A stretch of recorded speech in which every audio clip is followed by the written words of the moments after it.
I have been dying to talk about this movie.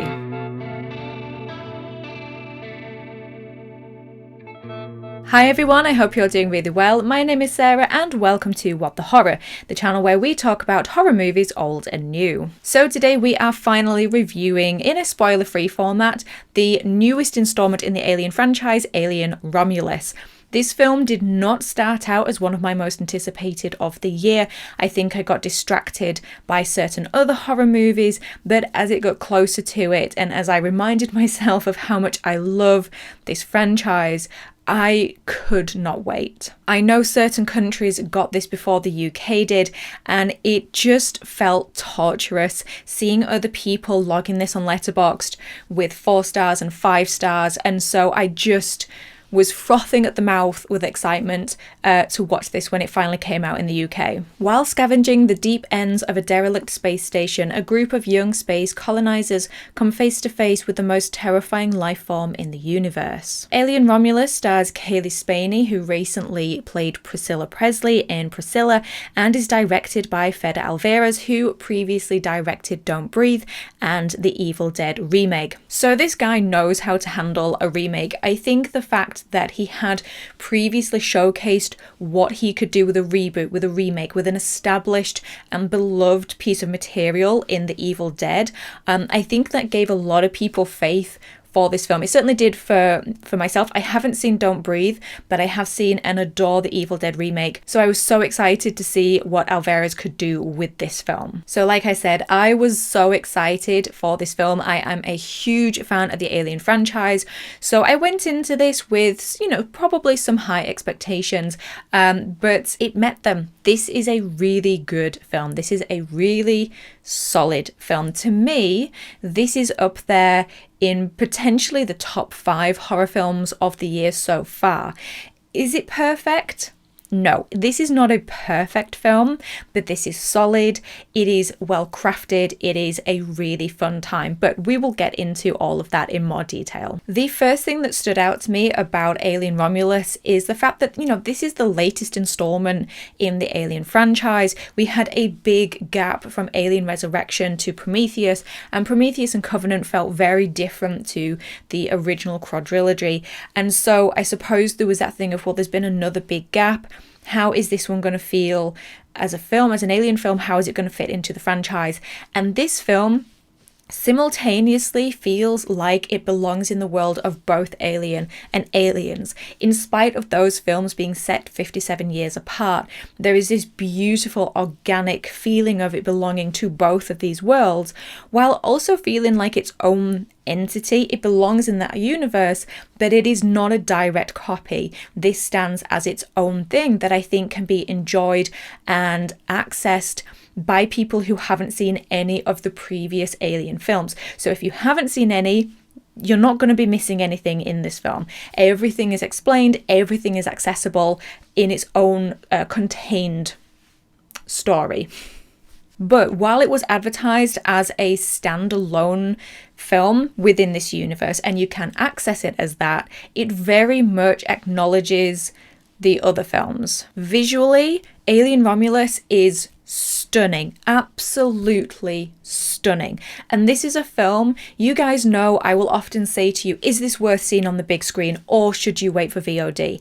This is worth seeing on the big screen because seeing it in a dark room on the big screen to really see those darks and lights, it's absolutely stunning. It just has this epic scale to it. It just feels like an epic movie in terms of the action, in terms of the sets, in terms of the score. And so again, it just works so well on the big screen. So Romulus has a really good pacing in terms of how the story unfolds and in terms of how the action unfolds. Now, I will say that it gets going almost instantly in terms of the narrative, in terms of the story and the characters and what triggers them to come up against the xenomorphs.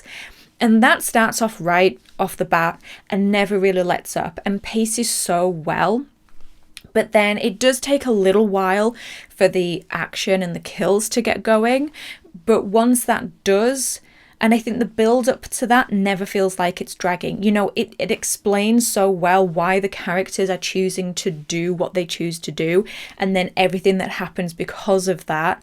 And then so that is all interesting in itself, and exploring the sets and space and everything like that, so that when you do finally get to the kills and the action, it has felt so well paced that you haven't been like, okay, when are the deaths going to happen? Where are the aliens? But then when the action does start, it never lets up, apart from one or two little moments that allow you that moment of respite, that moment of catch your breath after a particularly action-packed sequence or a shocking sequence. And in terms of the characters as well, they are introduced to the audience in such a good way, in such an organic way. It's very much show, don't tell. You know, the sort of exposition dump of who is who, the dynamics between them, why they're choosing to do what they do.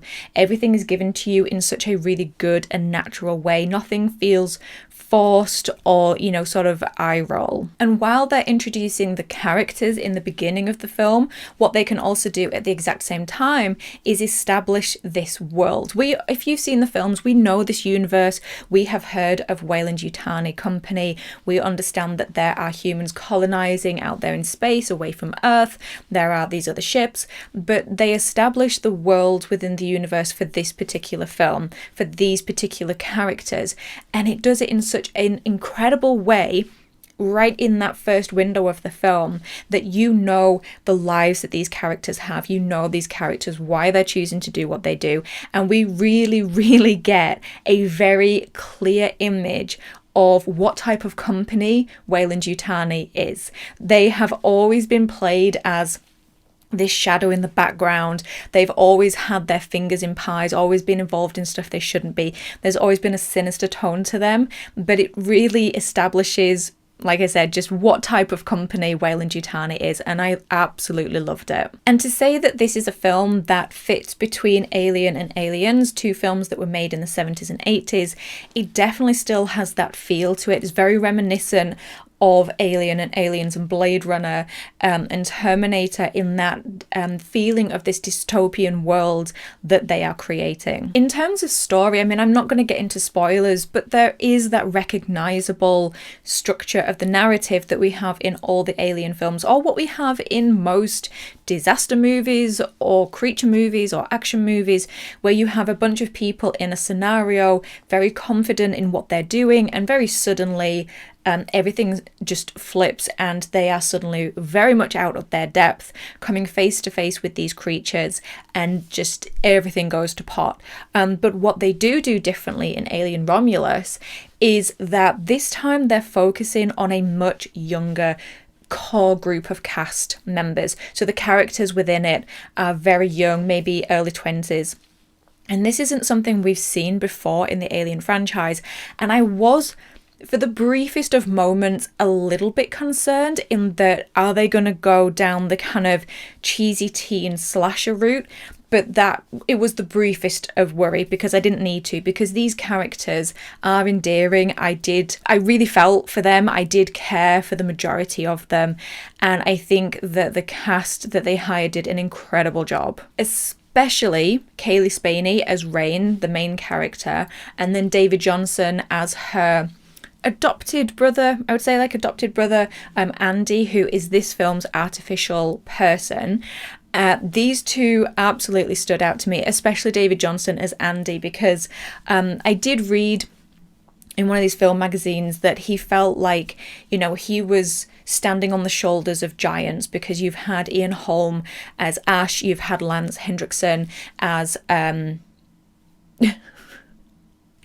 Bishop, and then Michael Fassbender as David. So you have had these incredible performances, and I can understand why he would feel like that, but honestly, he held his own. He was remarkable in this film, and there was very much, I would say, bits of all of the previous artificial person characters, but these two were standout for me. As a director, Fede Alvarez does an incredible job with this film, and what is so clear from what he has created here is how much he loves and respects this world and the material that he's working with.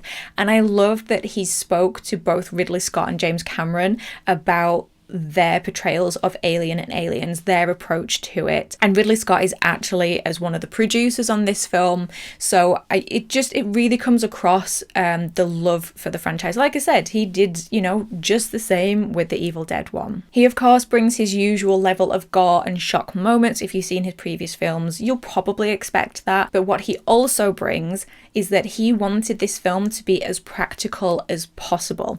So a lot of the sets that the characters are running around, like the space station, they're all proper sets that you could run through that were that size, because he wanted them to really feel like they were there. He also wanted to film the film in the correct order, like chronological order, so while the characters felt like they were physically in these places, they were emotionally at that stage of the story as well. And he also wanted to use the same artists and puppeteers that worked on the original 2 films.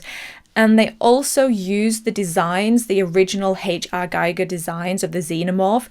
So when you see the creature, it's very, very reminiscent of the first one. And the facehuggers and the xenomorphs, just the creatures in this film, are absolutely phenomenal. The facehuggers do look slightly different in colour, but everything else, the design, the movement, it's just so wonderful when they're finally on screen. And like I said, the xenomorph has kind of gone through that evolution through the different films. This is the one from the original, and it's just so great to see that one, like the domed head and like the pipes, the fins at the back. And I read in an interview with him that he said that this film is 100% practical, and there is the reason why it feels like that might be a little bit unbelievable for people, considering one of the creatures in the film, one of the parts of the film, you might believe that was CGI, but it's not. Everything, according to Fede Alvarez, is 100% practical. So you get this best of both worlds amalgamation of, you get the practical, because in my opinion, and a lot of others, practical is always better, but you have the modern day advancements. So where they were limited in Alien with just a guy in a suit, now they can have their creatures moving in the most incredible ways because of more advanced animatronics. And we as the audience, we are the ones that get to benefit from that, and it just makes it feel so real and so submersive. In terms of kills and gore, now this is a 15 in the UK. I don't really know, I get confused as to what that is in the US. I think, is that PG-13 or is that rated R? I'm not sure, but either way, it's a 15 in the UK. And when you consider that The Ring and Insidious and The Conjuring are 15s, this film has the gore. It has plenty of body horror, but body horror in varying degrees and varying ways. There's such variety in terms of the kills and the gore, and especially in the final scenes of the film, this movie goes wild. There weren't many people watching the film when I was watching it, but those that were, there was a lot of sort of recoils and pulling back into the chair. But I would say it's not Saw level body horror if you are concerned about that. But, you know, we've come to expect it in the Alien franchise, a little bit of gore, a little bit of body horror, so it didn't feel out of place. Overall, for me, I loved this film. I was so looking forward to it, and I was not disappointed. I have heard some complaints and some backlash about the level of fan service in the film, and sure, there is a lot of it, but I don't hate that. I love little nods and Easter eggs to other films. I find it fun. It was so fun to pick out all the little bits. There are some tiny ones, some blink and you'll miss it ones, some throwaway lines. Some of them are huge and wonderful surprises.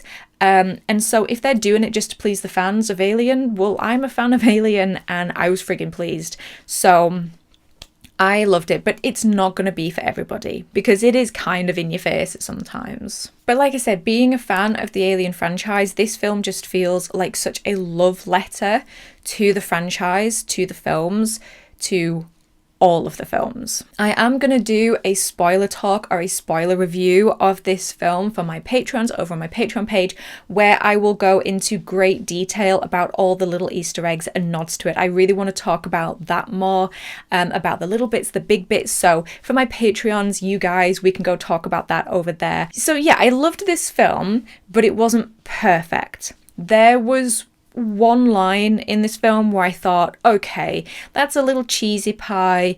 We've probably gone a little too far now with the inclusion of this one. But aside from that, the only other thing I wasn't a huge fan of was the ending. The ending was wild, and a lot of people are going to absolutely love it. Absolutely love it. It's just, for me, it was far too reminiscent of one part of one film in the franchise, and I didn't love it then, and I don't love it now. I can appreciate it. I can appreciate the fun, wild ride that it takes the audience on. No one was expecting it. But even though I respect it and admire it, that doesn't mean that I have to love it. And it was, to me, the only weak part of this film. Okay, so that is my review of Alien Romulus. I would highly recommend checking it out on the big screen if you can. If you can't, definitely check it out when it comes out. I would say it is well worth revisiting minimum the first film, but if you can, revisit the entire franchise, because you will get a lot more from this film. I have in fact done an Alien recap. If you don't have time to watch the whole film, I will leave a link to that here. But I think you can access it if you have never seen an Alien film, but you will get so much more from it if you are a lover of the franchise. So I would recommend revisiting those films. It is a fun time. It is a fun watch. It has some really good moments of scares in it. It is an incredible horror film, action film with, you know, sort of almost endearing characters you can care about. It's well directed, visually beautiful. It's gonna be, I think, the highlight, or one of the highlights of 2024 for a lot of people. It is for me. Top 5, guaranteed, I think. Well, thank you for watching this review. If you're new here and found me through this video, then please do give it a like and click the subscribe button to join the What the Horror family. And if you would like to join this list of wonderful names here, these are my Patreons. They support the channel, help keep the lights on, and just give me some moral support as well. If you would like to join my Patreon page, like I said, I will be doing a spoiler talk review of Alien Romulus over there. There is a link to my page down in the description box below. But in the meantime, thank you as always for stopping by. I really do appreciate it. Take care of yourselves, and I will talk to you in the next one. Bye.